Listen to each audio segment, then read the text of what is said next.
Dear student, today we are going to discuss about the one new theorem. कांग्रेंसी की है S का मतलब क्या है? ऐसे दो ट्रायंगल इनकी तीनों साइड अगर इक्वल हो जाएंगी तो दोनों ट्रायंगल बेटा क्या हो जाएंगे? कांग्रुएंट। ठीक है ना? तो ये सबको मालूम है एस प्रॉपर्टी होती कांग्रुएंसी की, लेकिन ये बनती कैसे हम इसको प्रूव करें, ये जानना आपके लिए बहुत जरूरी है। तो सबसे पहले हम शुरू करते हैं। देखिए एक ट्रायंगल है आपके पास ABC, ध्यान से देखना है, इसको बहुत समझ के करना है ना। एक ट्रायंगल है ABC और एक ट्रायंगल आपने लिया PQR। वन ट्रायंगल लीजिए PQR। अब देखो इसमें गिवन क्या क्या है। गिवन है आपको AB equal to PQ, AC equal to PR and BC equal to QR। इतना आपको दिया गया है थ्योरम में। प्रूव करना है, to prove triangle ABC congruent to triangle PQR। Understood? और हम लोग किसी भी थ्योरम को प्रूव करते हैं उसके प्रीवियस नॉलेज पे। इसके पहले हमने जो थ्योरम प्रूव की ना उसकी हेल्प लेनी होगी। जितनी भी थ्योरम हमने प्रूव की कोई ना कोई एक रिजल्ट हम इसमें अप्लाई करने वाले। तो एक कंस्ट्रक्शन करना होगा हम लोग। कंस्ट्रक्शन क्या है कि we draw one another triangle, एक दूसरा ट्रायंगल हम लोग बना रहे हैं। किस ट्रायंगल में? PQR में। और वो किस तरीके का होगा ये देखना जरूरी है ना। हमने एक ट्रायंगल बनाया, एक QTR ट्रायंगल, नया एक ट्रायंगल बनाया QTR। तो कंस्ट्रक्शन में आप लिखेंगे कि draw triangle QTR such that किस तरीके का कि जो एंगल B है ना बेटा, वो एंगल आपका क्या है? TQR है। ठीक, तो angle ABC equal to angle TQR and और जो एंगल C है वो एंगल आपका R है। ठीक, इस तरीके का हम लोगों ने कंस्ट्रक्शन किया, यानी कि एंगल ACB के इक्वल हमने एक ट्रायंगल बनाया है इस तरीके का कि इसका जो एंगल है TRQ वो भी इक्वल है। ये हमने कंस्ट्रक्शन कर लिया। अब जरा देखो, इन दोनों ट्रायंगल को हम लोग लेते हैं और देखते हैं क्या प्रूव करते हैं।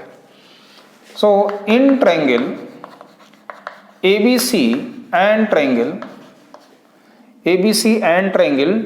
TQR में हमारे पास निकल के आया, जो कंस्ट्रक्शन से आया बेटा, वो ABC किसके इक्वल है? एंगल TQR के। और एंगल ACB जो इक्वल है वो किसके इक्वल है? एंगल TRQ के। और ये कैसे आया? By construction. ठीक है, ऐसे आप लिख लेंगे।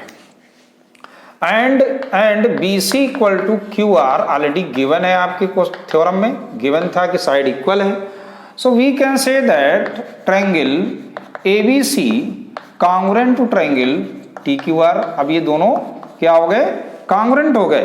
किस कंडीशन से?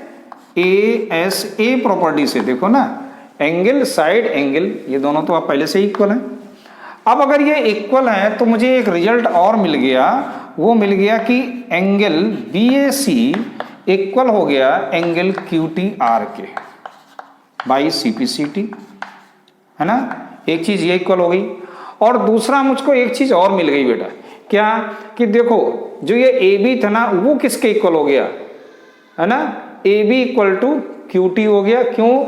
देखो यहां पर नेमिंग का विषय हमने कहा था, नेमिंग ध्यान रखना है। अगर यहां नेमिंग देखो तो AB क्या है? TQ है ना। AB इक्वल टू TQ और जो हमारी ये AC है ना वो किसके इक्वल है? AC TR के इक्वल है, TR के। अंडरस्टूड? ये सभी किससे आए? CPCT से। यहां तक आपको कोई प्रॉब्लम? नो। चलिए अब हमने क्या किया कि यहां से एक लाइन ड्रा कर दी, इसको इस तरह से ज्वाइन करा दिया, है ना। अब देखो कि Q यहां AB किसके इक्वल हमने लिखा? TQ के। But A B equal to given है पी क्यू के, है ना, एंड ए सी गिवन था आपको पी आर के, that is given in your theorem. Therefore अब आप देखो ए बी पी क्यू के इक्वल है, इसका मतलब हुआ कि टी क्यू जो है ना वो पी क्यू के इक्वल हो जाएगी कि नहीं। भाई ए बी इसके इक्वल पहले से गिवन था और हमने ए बी इक्वल टू इसके इक्वल प्रूव कर दिया, इसका मतलब ये दोनों साइडें इक्वल हो गई ना, सीधी सी बात है, सिंपल सी चीज है। तो टी क्यू किसके इक्वल हो गया, पी क्यू के, T Q equal to P Q. Similarly and T R किसके इक्वल हो जाएगा, T R equal to P R के। अंडरस्टूड, ये चीज समझ में आ गया अच्छे से। चलिए देखो ये साइड इस साइड के हमने इक्वल प्रूव कर दी, ये दोनों साइडें इस साइड के इक्वल प्रूव कर दी। और अगर मैं बोलूं कि this angle is a 1 and this is angle is 2 and that is a 3 and that is a 4, तो we can say that therefore angle 1 equal to angle 2। 1 बेटा किसके इक्वल हो जाएगा, 2 के, क्यों, by isosceles angle property. And angle 3 किसके equal होगा, angle 4 के। अरे भाई ठीक है ना, समझ में आ रहा है ना। ये ट्रायंगल अगर आप देखो ना, किस ट्रायंगल में, पी क्यू टी में देखो ना, एंगल 1 और 2 इक्वल हो जाएंगे ना भाई, ये दोनों साइडें इक्वल है तो ये एंगल इक्वल होंगे। इस ट्रायंगल में देखो पी आर और आर टी इक्वल है तो 3 और 4 इक्वल होंगे। एडिंग बोथ एंगल, अगर मैं इन दोनों को ऐड कर दूं, adding both, then we get angle 1 plus angle 3 equal to angle 2 plus angle 4 equal होगा। तो 1 और 3 को हम लोग क्या लिख सकते हैं, angle Q P R just equal to angle Q T R. Understood, ये चीज समझ में आ गया।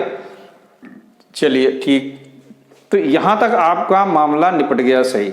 अब देखो ध्यान से, अगर मैं इसको फर्स्ट दे दूं तो फ्रॉम फर्स्ट से देखो क्यू टी आर ना वो ए बी ए सी के इक्वल है, और हमने इसको दिया सेकंड नंबर, तो यहां पर क्यू टी आर किसके इक्वल है, एंगल क्यू पी आर के। तो अपन बता सकते हैं ना फ्रॉम फर्स्ट एंड सेकंड, दोनों के रिजल्ट को आप कंबाइन करो तो दोनों के बेटा आरएचएस इक्वल है, एलएचएस भी इक्वल हो जाएंगे। So angle A B C just equal to होगा किसके, एंगल क्यू पी आर के, Q P are.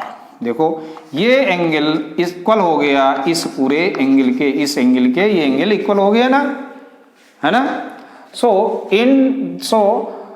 In triangle अगर हम फिर से शुरू करें कि triangle A B C and triangle P Q R में फिर से अगर हम लोग आ जाएं पी क्यू आर में, तो देखो एक तो हमने अभी भी प्रूव किया angle A B C equal to Q P R, है ना, इसको हम लिख सकते हैं एबव प्रूव्ड, अभी हम लोगों ने प्रूव किया।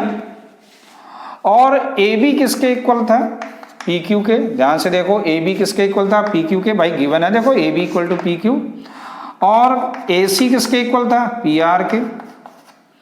ये तीन चीजें आपको मिल गई। तो देखो साइड एंगल साइड मिला हमको, साइड एंगल साइड।